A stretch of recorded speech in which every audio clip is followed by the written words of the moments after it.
الرحمن الرحیم السلام علیکم ورحمۃ اللہ وبرکاتہ۔ مجھے میکے آئے 10 دن ہو چکے تھے۔ ایک دن سسرالیوں کا فون آیا، تیرا شوہر مر گیا۔ میں سسرال پہنچی تو مجھے چہرہ نہ دکھایا اور تدفین کر دی۔ میرا رو رو کر برا حال تھا۔ مجھے دھکے دے کر گھر سے نکال دیا اور کہا بیٹا نہیں رہا تو تجھ سے بھی رشتہ ختم۔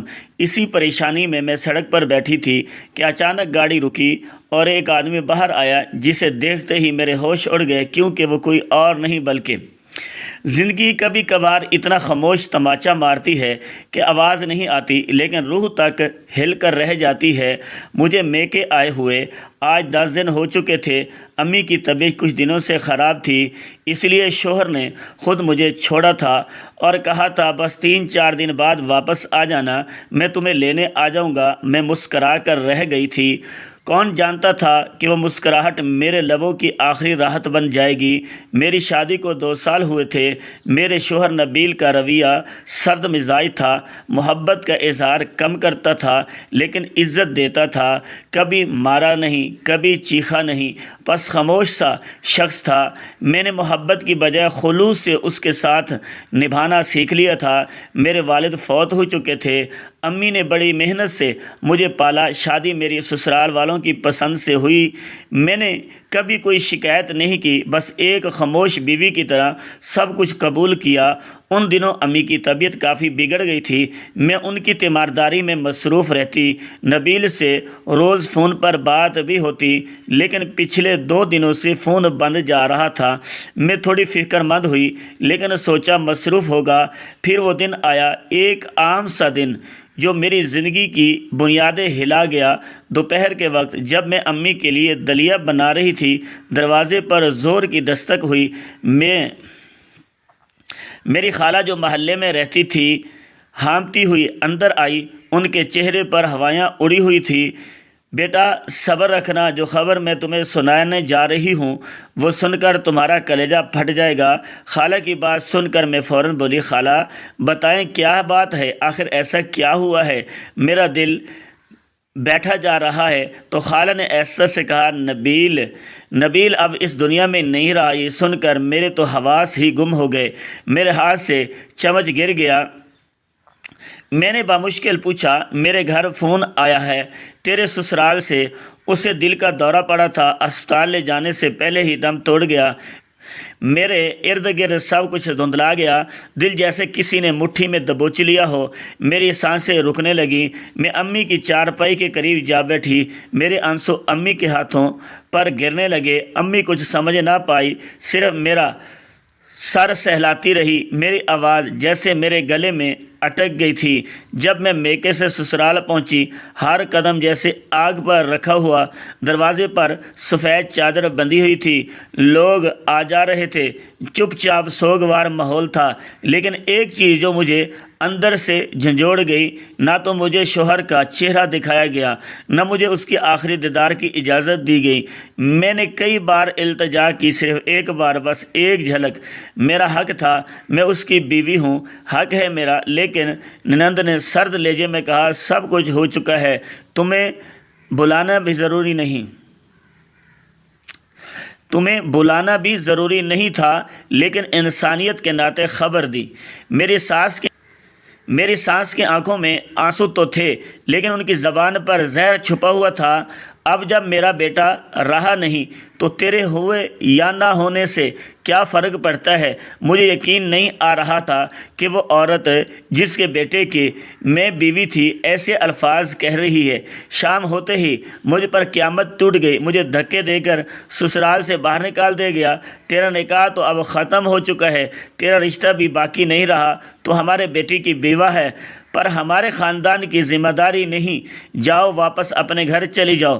میں بہت روئی، گڑ گڑائی، منت کی کہ مجھے مت نکالو، مجھے اس گھر میں پڑا رہنے دو۔ میری ماں مجھے جب اس حال میں دیکھے گی تو مر جائے گی، لیکن انہوں نے مجھ پر کوئی ترس نہیں کیا۔ میں نے ماں کو اپنے شوہر کے مرنے کے بارے میں نہیں بتایا تھا کیونکہ ان کی حالت پہلے ہی خراب تھی اور میں نہیں چاہتی تھی کہ میرے شوہر کی وفات کا سن کر انہیں کچھ ہو جائے۔ کیونکہ ایک پیارا رشتہ تو میں پہلے ہی کھو چکی تھی اور دوسرا رشتہ کھونا نہیں چاہتی تھی۔ میری چپل دروازے کے باہر ہی رہ گئی تھی۔ میں ننگے پاؤں سڑک پر آ گئی۔ پیچھے سے دروازہ بند ہوا، جیسے کسی نے میری تقدیر پر مہر لگا دی ہو۔ میں ننگے پاؤں چلتی جا رہی تھی اور بار بار ایک امید کے تحت پیچھے مڑ کر دیکھتی تھی، لیکن مجھے پکارنے والا کوئی بھی نہیں تھا۔ میرا شوہر اس دنیا سے رخصت ہوا؟ دنیا نے مجھے ذلیل کرنا شروع کر دیا۔ سسرال والوں نے جس طرح مجھے دھکے دے کر گھر سے نکالا، میں سوچ بھی نہیں سکتی تھی کہ وہ کبھی میرے ساتھ اس طرح کا ظلم کریں گے۔ چلتے چلتے میں سڑک پر آ گئی۔ سامنے کی سڑک پر دھوپ تھی، ہوا میں سناٹا تھا، میرے بال بکھرے ہوئے تھے، آنکھیں رو رو کر سوجی ہوئی تھی۔ میں ایک ویرانے سے فٹ پاتھ پر بیٹھ گئی۔ کچھ راہگیر حیرت سے دیکھنے لگے۔ میں نے اپنا سر گھٹنوں میں چھپا لیا، شاید زمین پھٹے اور میں سما جاؤں۔ یا اللہ، یہ کیا ہو گیا میرے ساتھ؟ ایک لمحے کو لگا جیسے سب کچھ ایک خواب ہے، ایک بھیانک خواب ہے۔ اور ابھی نبیل فون کرے گا، ہنستا ہوا کہے گا، میں نے تو مذاق کیا تھا، تم ناراض تو نہیں ہوئے؟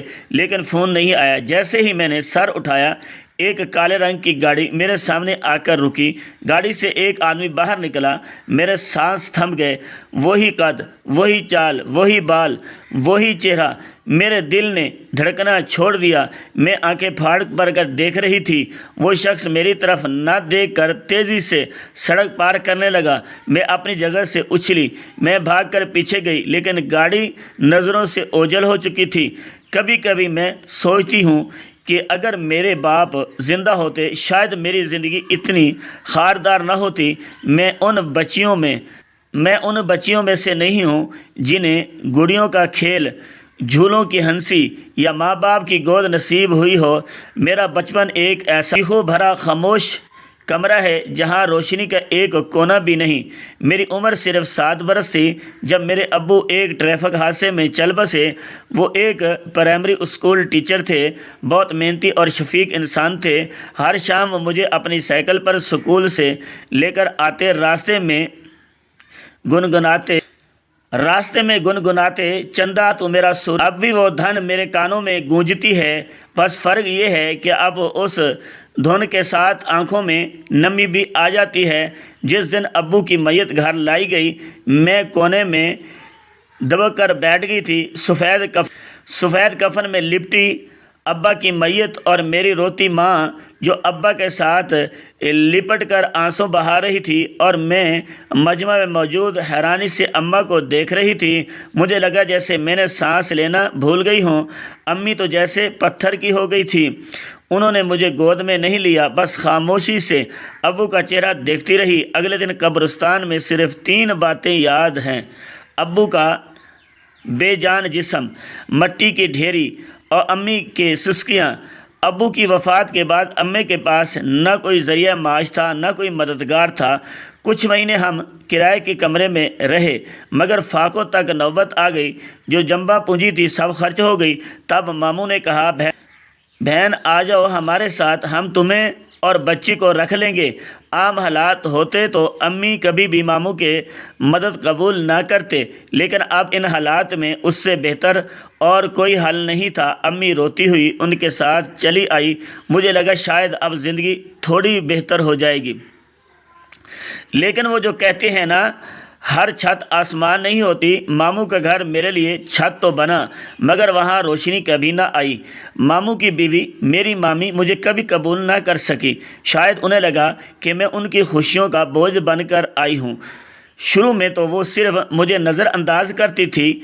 کچھ دنوں بعد مجھے کاموں پر لگا دیا گیا: جھاڑو دینا، برتن دھونا، چھوٹے بچوں کو سنبھالنا۔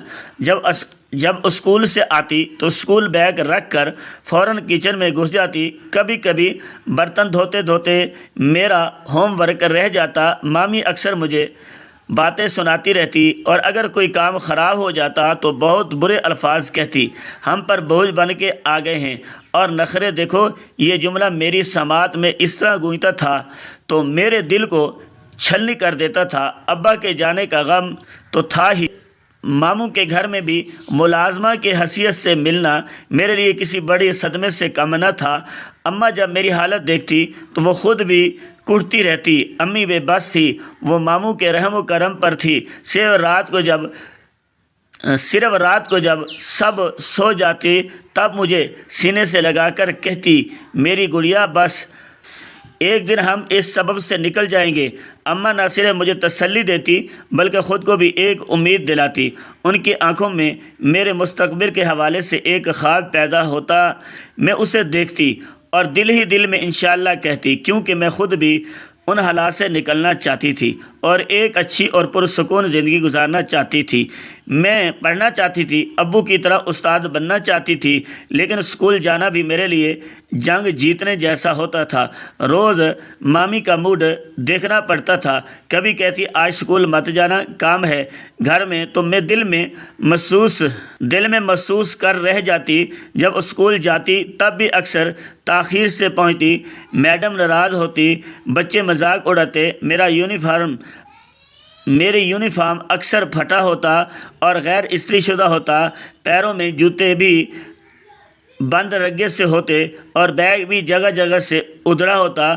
کبھی میرے پاس کوئی کاپی نہ ہوتی اور کبھی پینسل نہ ہوتی، لیکن میں مامی سے یہ سب کچھ کہہ نہیں سکتی تھی۔ وہ تو پہلے ہی میرے ساتھ بہت احسان جتاتی تھی کہ انہوں نے مجھے اپنے گھر میں رکھا ہوا ہے اور مجھے اچھا کھلا پلا کر پال رہے ہیں۔ لیکن میری ایک ٹیچر تھی، مس نیلم، جنہوں نے مجھے ہمت دی۔ وہ میرے حوصلے کی روشنی بنے۔ میری کاپیاں دیکھ کر کہتی، تم میں کچھ خاص ہے، کبھی ہمت نہ ہارنا۔ انہی کی وجہ سے میں دن میں کام کرتی، رات میں زیرو پاور کے بلب کے نیچے پڑھتی۔ کبھی کبھی چپکے سے امی میرے لیے چند روپے بچا کر رکھتی تاکہ میں اسکول میں کچھ کھا سکوں۔ عید کے دن سب کے لیے خوشی کا دن ہوتا ہے، لیکن میرے لیے وہ دن تنہائی کا آئینہ تھا۔ مامی اپنے بچوں کے لیے نئے کپڑے سلواتی، چوڑیاں، مہندی خریدتی اور میرے لیے وہ اکثر اپنے پرانے سوٹ کو ہی ٹھیک کر کے دے دیتی، یا پھر میری امی کو یوں ہی پکڑا دیتی اور کہتی، اسے ٹھیک کر کے اپنے بیٹی کو پہنا دینا، اور میں اس موقع پر بھی انہیں دیکھتی رہ جاتی۔ میں آئینے میں اپنا عکس دیکھتی اور مسکرا دیتی، مصنوعی سی مسکراہٹ، کیونکہ بچپن میں آنسو بہانے کی بھی اجازت نہیں تھی۔ میری امی بس کہتی، بیٹا یتیمی کی عید بھی کیا عید ہوتی ہے، بس صبر کرنا سیکھو۔ جیسے جیسے عمر بڑھی ویسے ویسے دل میں کچھ عجیب سی خواہش سر اٹھانے لگی۔ کبھی کبھی جب ٹی وی پر دلہنوں کو دیکھتی تو دل چاہتا میں بھی کبھی ایسی بنوں۔ میری عمر کی باقی لڑکیاں جب پارلر، میک اپ اور کالج کی باتیں کرتی تھی، میں گھر کے صحن میں کپڑا سکھا رہی ہوتی، پھر بھی دل میں ایک امید تھی کہ ایک دن کوئی آئے گا جو مجھے ان سب ذلتوں سے نکالے گا۔ اور وہ دن بھی آیا جب میرا رشتہ آیا اور ایک نئی کہانی کی شروعات ہوئی۔ انٹر کے امتحان کے بعد میرا ایک رشتہ آیا۔ نبیل نام کا لڑکا، شریف، سادہ پر خاموش طبع تھا۔ اس کی ماں نے مجھے ایک نظر دیکھا، پھر سر ہلا دیا۔ لڑکی سیدھی سادی ہے، یہی ہمیں چاہیے۔ میں نے کچھ نہ کہا۔ امی خوش تھی، ماموں مطمئن، اور مامی کو بھی سکون تھا کہ بوجھ اترے گا۔ میں بس چپ چاپ دل میں سوچتی رہی، شاید اب میری زندگی بدل جائے گی۔ اور وہ دن آیا جب میں دلہن بنی۔ پہلی بار میرے ہاتھوں پر مہندی لگی، سر پر دوپٹہ رکھا گیا اور سب نے کہا کتنی پیاری لگ رہی ہے۔ میری شادی ایک سادہ سی تقریب میں ہوئی۔ آنکھوں میں خوشیوں کے خواب اور دل میں ایک چھوٹی سی امید تھی کہ شاید اب زندگی بدل جائے گی، شاید اب مجھے وہ مقام مل جائے گا جس کی میں برسوں سے طالب رہی ہوں۔ لیکن جیسے ہی سسرال پہنچی، میں نے جو کچھ سوچا تھا وہ سب ایک خواب بن کر رہ ایک ایسا خواب جو نیند سے جاگتے ہی بکھر جائے۔ میں پلنگ پر بیٹھی ہوئی نبیل کی منتظر تھی۔ وہ کافی دیر کے بعد کمرے میں آیا تھا اور آتے ہی اس نے بیڈ پر لیٹتے ہوئے صرف ایک ہی جملہ کہا، میں تھک گیا ہوں، سونا ہے، تم بھی سو جاؤ۔ اس کی پہلی بات تو شوہر بن کر اور میری آخری امید بھی دم توڑ گئی۔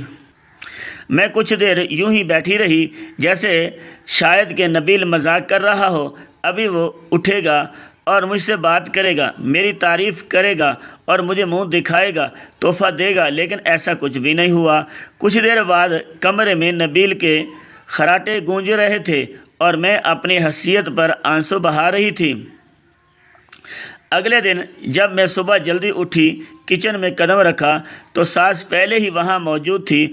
ان کی نظریں مجھ پر اوپر سے نیچے تک تول رہی تھی۔ ہمارے گھر میں بھوائیں اتنی دیر تک نہیں سوتی بلکہ صبح سویرے ہی کام کرتی ہیں۔ میں نے نرمی سے معذرت کی لیکن ان کے لہجے میں تلخی تھی۔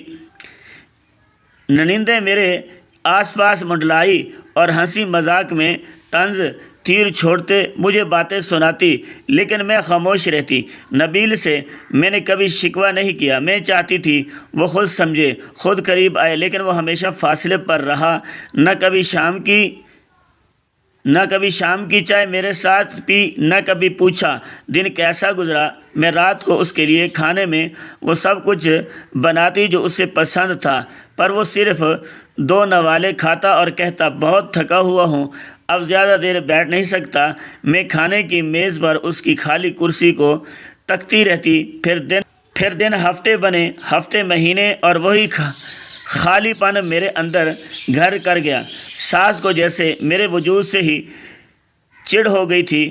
کوئی کام ٹھیک نہ ہوتا تو تمہارے ہاتھوں کا کھانا ہی بے ذائقہ ہے، روٹیاں ٹیڑھی ہیں کیوں بنتی ہیں، ہم میکے میں کیا کرتی تھی، تم میکے میں کیا کرتی تھی، کچھ آتا بھی ہے، ماں نے کچھ سکھایا بھی ہے، اور میں چپ چاپ سنتی رہتی۔ نندے جب چاہتی میرے کمرے میں گھس آتی، میرے کپڑے، میک اپ سب کچھ ٹٹولتی اور پھر ہنسی اڑاتی۔ یہ لپ سٹک 50 والی لگتی ہے۔ واہ بھابھی، میں چپ چاپ سنتی رہتی، کیونکہ امی نے سکھایا تھا سسرال میں زبان نہیں صبر کام آتا ہے۔ پہلا رمضان آیا، میں نے سحری کے لیے سب کچھ تیار کیا، نبیل کے لیے کھجور، لسی، پراٹھا، لیکن وہ اٹھا ہی نہیں۔ پھر بھی روز شام کو افطاری میں دعائیں مانگتی، یا اللہ میرے شوہر کے دل میں میرے لیے محبت ڈال دے۔ کبھی کبھی رات کو جب سارا گھر سو جاتا تو میں دبے پاؤں نبیل کے پاس بیٹھتی، ایسا سے اس کے ماتھے پر ہاتھ رکھتی، وہ کروٹ بدل لیتا۔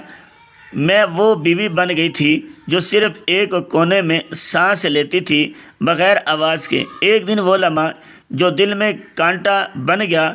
ایک دن میری طبیعت اچانک بہت خراب ہو گئی، شدید بخار، جسم ٹوٹنے لگا۔ ساس نے کہا ڈرامہ مت کرو، ہمیں بھی بخار ہوتا ہے، پھر بھی کام کرتے ہیں۔ میں نڈھال ہو کر کچن میں کام کر رہی تھی جب آنکھوں کے آگے اندھیرا چھا گیا اور میں گر گئی۔ آنکھیں کھولی تو دیکھا امی آئی تھی ماموں کے ساتھ۔ وہ مجھے اپنے ساتھ ڈاکٹر کے پاس لے گئی، اور وہ دن میرے دل میں ایک سوال چھوڑ گیا، میرا شوہر کہاں تھا جب میں گر رہی تھی، جب میں ٹوٹ رہی تھی؟ میری حالت بری تھی، آنسو خود بہہ رہے تھے۔ امی نے پہلی بار میرے آنسو دیکھے تو سینے سے لگا کر بولی، بیٹا جو نصیب میں ہو وہی ملتا ہے، لیکن تو خود کو مٹا مت دے، اللہ سے دعا کر، صبر کر، شاید سب کچھ بدل جائے۔ میں امی کے کندھے پر سر رکھ کر پھوٹ پھوٹ کر روئی، شاید وہ میری آخری بار ہی روئی تھی۔ اسی سکون بھری زندگی میں 2 سال گزر گئے۔ نبیل نہ بدلا، نہ ہی میرے دل میں جگہ بنا سکا۔ ہم ایک ہی چھت کے نیچے رہتے تھے لیکن دلوں میں 1000 میل کا فاصلہ تھا۔ پھر امی کی طبیعت بگڑ گئی، میں نبیل سے کہہ کر میکے چلی گئی۔ نبیل نے کہا بس چند دن رہ لینا پھر آ جانا۔ میں نے سچ مچ چند دن کا ہی سوچا تھا، لیکن وہ چند دن میرے لیے ہمیشہ کے ہو گئے تھے۔ اب جب پلٹ کر دیکھتی تو میرا نکاح کی وہ رسم ایک مذاق لگتی ہے اور وہ جوڑا میرے کفن جیسا محسوس ہوتا ہے۔ میں کبھی کبھی سوچتی ہوں نبیل نے مجھ سے کیا لیا؟ محبت نہیں دی، عزت نہیں دی، تحفظ نہیں دیا، بس ایک ساتھ چلنے کا چھوٹا وعدہ دیا، اور پھر میرے ہاتھوں میں تنہائی کا تحفہ رکھ کر چپ چاپ چلتا بنا۔ ماں کے گھر پر یہ 10 دن بہت تیزی سے گزر گئے تھے، لیکن میں نہیں جانتی تھی لیکن میں نہیں جانتی تھی کہ ان 10 دنوں کا اختتام پر مجھے ایک ایسا دکھ ملے گا جو میری ساری زندگی کو نگل لے گا۔ نبیل کی اچانک موت اور اس موت کا صدمہ میرے ساتھ جیسے چپک کر رہ گیا تھا، اور میں جب اس صدمے سے چور اپنے سسرال پہنچی تو آگے سے ان لوگوں کے رونے نے میری بستی کو ادھیڑ کر رکھ دیا تھا۔ میں وہاں پریشان حال بیٹھی ہوئی تھی، نہ کسی نے تسلی دی، نہ حوصلہ، نہ ہمت۔ پھر جس طرح انہوں نے مجھے گھر سے نکالا، بہر کیا، میں سوچ بھی نہیں سکتی تھی کہ وہ اتنے ظالم ہوں گے۔ ماں کو اپنے دکھ درد کا حال نہیں سنا سکتی تھی، کیونکہ وہ تو پہلے ہی بیمار تھی اور میری حالت کے بارے میں جان کر مزید بیمار ہو جاتی۔ نبیل کی وفات کا مجھ سے زیادہ صدمہ لے لیتی، اس لیے اپنے لبوں کو سی لیا۔ سمجھ نہیں آ رہی تھی کہ اب کہاں جاؤں۔ گھر سے تو نکال دی گئی تھی اور ماں کے پاس ابھی جانا نہیں سکتی تھی۔ اسی اثناء میں پریشانیوں کے عالم میں سڑک پر چلتی جا رہی تھی، اور پھر جب مجھے اچانک ایک شخص کے اوپر نبیل کا گمان ہوا، میں سوچ بھی نہیں سکتی تھی کہ وہ شخص نبیل ہوگا۔ میری آنکھیں دھوکہ نہیں کھا سکتی تھی۔ گاڑی سے نکلنے والا وہ شخص ہو بہو نبیل تھا، اور میں اچھی طرح جانتی تھی کہ وہی ہے۔ میں نے اسے ایک زوردار آواز دی۔ نبیل نے پلٹ کر دیکھا، اس کی آنکھوں میں استعجاب اترا اور پھر وہ وہاں سے فوراً چلا گیا۔ میں پریشان ہو کر رہ گئی، آخر یہ کون تھا؟ اگر یہ نبیل نہیں تھا تو پھر نبیل کے نام پر پلٹا کیوں تھا؟ اور اگر یہ نبیل تھا تو پھر میرے سسرال والوں نے کس کا جنازہ کیا تھا؟ انہوں نے کس کو دفنایا تھا؟ وہ کس کا سوگ منا رہے تھے؟ ارد گرد کیا ہو رہا تھا؟ مجھے کچھ ہوش نہیں تھی، اور میں اس بارے میں سوچتی رہی تھی۔ میں ماں کے گھر واپس چلی آتی اور سوچ میں پڑ گئی تھی کہ آخر میں نے جو کچھ بھی دیکھا تھا، کیا وہ سچ تھا؟ کیا واقعی وہ نبیل تھا یا صرف میری نظر کا دھوکہ تھا؟ ماں نے جب میرے واپس آنے کا پوچھا تو میں نے انہیں یہی کہا کہ میری طبیعت بے چین ہو رہی تھی اور آپ کے حوالے سے پریشانی تھی، اس لیے میں کچھ دنوں کے لیے رہنے آئی ہوں۔ ماں نے کوئی سوال جواب نہ کیا، اور میں اب سچائی جاننا چاہتی تھی، لیکن مجھے کوئی سرا نہیں مل رہا تھا۔ اگلے چند دن اسی بات پر سوچتی رہی ہوں، اور پھر ایک دم سے میرا دماغ میں خیال آیا اور میں نے نبیل کے دفتر جانے کا فیصلہ کر لیا، جہاں پر وہ نوکری کرتا تھا۔ میں نے وہاں جانے کا سوچا کہ وہ وہیں سے مجھے کوئی سچائی پتہ چل جائے گی۔ نبیل کے گھر والے تو کبھی بھی سچائی نہیں بتائیں گے، اس لیے میں نبیل کے دفتر پہنچ گئی۔ وہاں جب پہنچی تو نبیل تو وہاں کہیں نہیں دکھائی دیا۔ نبیل کا ایک دوست جو اکثر گھر پر بھی آتا تھا، وہ مجھے وہاں پر نظر آیا۔ وہ نبیل کے ساتھ ہی کام کرتا تھا۔ میں اس کے پاس جا پہنچی اور جھجکتے ہوئے اسے سلام کر کے کہا، خاور بھائی، مجھے آپ سے کچھ جاننا ہے، اگر آپ اپنا کچھ وقت دے دیں تو بڑی مہربانی ہوگی۔ میری بات سن کر وہ بولا، جی بھابھی، کہیں کیا بات ہے؟ تبھی میں نے اس سے کہا، کیا آپ نبیل کے بارے میں بتا سکتے ہیں؟ وہ کہاں ہے؟ میری بات سن کر اس کا رنگ زرد پڑ گیا، وہ چند لمحوں کے لیے خاموش ہو گیا۔ میں نے اس کے چہرے کو دیکھتے ہوئے کہا، خاور بھائی، میں جانتی ہوں کہ نبیل زندہ ہے اور وہ یہیں کہیں ہے، اس شہر میں موجود ہے، بس مجھے اتنا بتا دیں کہ آخر اس نے اپنی موت کا ڈرامہ کیوں کیا؟ وہ کیا کرنا چاہتا تھا اور اس نے اتنا بڑا جھوٹ کیوں بولا؟ میں نے خاور سے جب پوچھا تو وہ کہنے لگا، بھابھی، میں آپ کو سچ بتاتا ہوں، لیکن پلیز آپ میرا نام مت لیجئے گا، کسی کو میرے بارے میں مت کہیے گا۔ خاور نے مجھے سے منت کی تو میں نے فوراً حامی بھر لی اور کہا، ٹھیک ہے، میں کسی کو بھی نہیں بتاؤں گی۔ تبھی خاور نے کہنا شروع کیا، بھابھی دراصل نبیل شروع ہی سے اپنی باس کو پسند کرتا تھا اور وہ بھی نبیل میں دلچسپی رکھتی تھی، لیکن نبیل کے گھر والے اس رشتے کے لیے رضامند نہیں تھے، کیونکہ نبیل کے باس بہت امیر تھی اور وہ چاہتی تھی کہ نبیل اس کے گھر داماد بن کر رہے، لیکن نبیل کی ماں اور بہنیں نبیل کے اوپر اپنا قبضہ رکھنا چاہتی تھیں۔ نبیل ان کا اکلوتا بیٹا تھا، اس لیے وہ ڈراتی تھی کہ نبیل انہیں کہیں چھوڑ نہ جائے، اس لیے انہوں نے ایک ایسے گھرانے کا انتخاب کیا جو ان کے آگے سر نہ اٹھا سکے، اور ایک ایسی لڑکی کو بہو بنا کر لے آئے جو ان کے آگے زبان نہ کھول سکے۔ نبیل نے بہت احتجاج کیا تھا، اس نے اپنے گھر والوں کو بہت منع کیا اور اپنے پاس اپنے باس کے گھر رشتہ لے جانے کا کہا، لیکن نبیل کی نہ تو ماں مانی اور نہ ہی اس کی بہنیں مانی۔ تنگ آ کر نبیل نے سب کچھ ان کے اوپر چھوڑ دیا، اور گھر والوں نے جب اس کا رشتہ کر دیا تو نبیل کو ایمونیشن بلیک میل کر کے شادی پر رضامندی کر لیا۔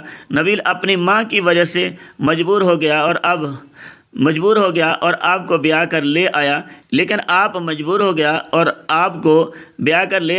لیکن اب آپ کو رخصت کروا کے لانے کے باوجود اس کے دل میں ایک لمحے کے لیے بھی آپ کا خیال نہیں آیا تھا، بلکہ وہ جس لڑکی کو پسند کرتا تھا اسی کے بارے میں سوچتا رہتا تھا اور اسے ملتا، اس سے باتیں کرتا، گھنٹوں اس کے ساتھ وقت گزارتا۔ اس لڑکی نے اب نبیل کو فورس کرنا شروع کر دیا تھا کہ وہ آپ کو چھوڑ دے اور اس سے شادی کر لے، کیونکہ وہ بھی ابھی اتنی دیر انتظار نہیں کر سکتی تھی، کیونکہ اس کے گھر والوں نے بھی اس کے اوپر دباؤ ڈالنا شروع کر دیا تھا، اور نبیل کے پاس اب اس بات کے علاوہ کوئی چارہ نہیں تھا، کسی طریقے سے سانپ بھی مر جائے اور لاٹھی بھی نہ ٹوٹے، اس لیے اس نے اپنی موت کا ڈرامہ رچایا۔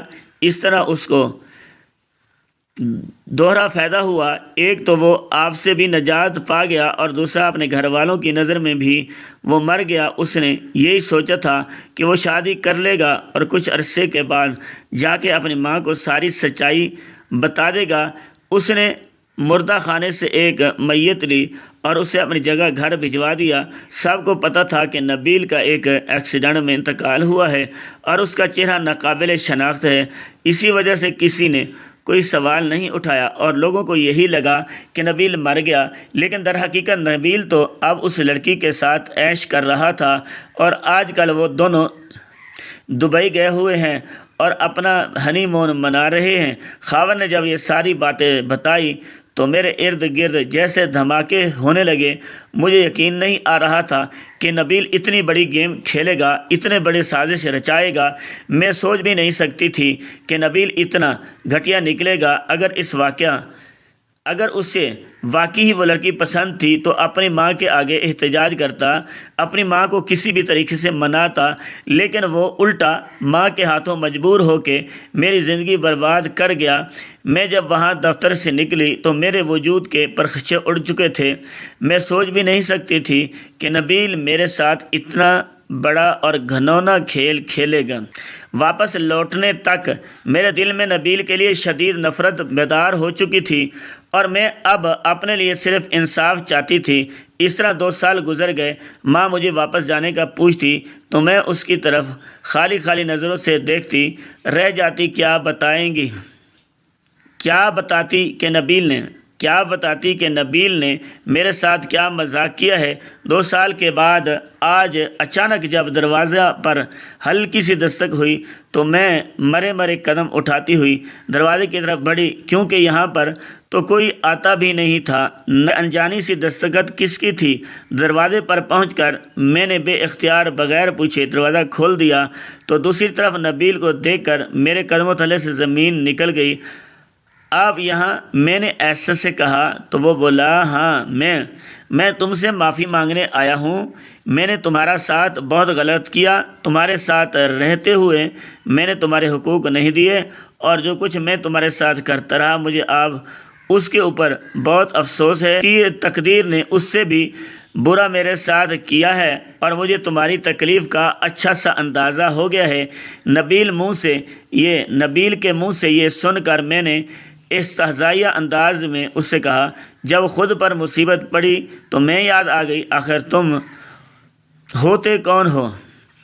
میری زندگی برباد کرنے والے۔ تم نے میری زندگی کو اپنے ہاتھ کا کھلونا سمجھ لیا ہے۔ اس طرح اس کے ساتھ کھیلتے رہے۔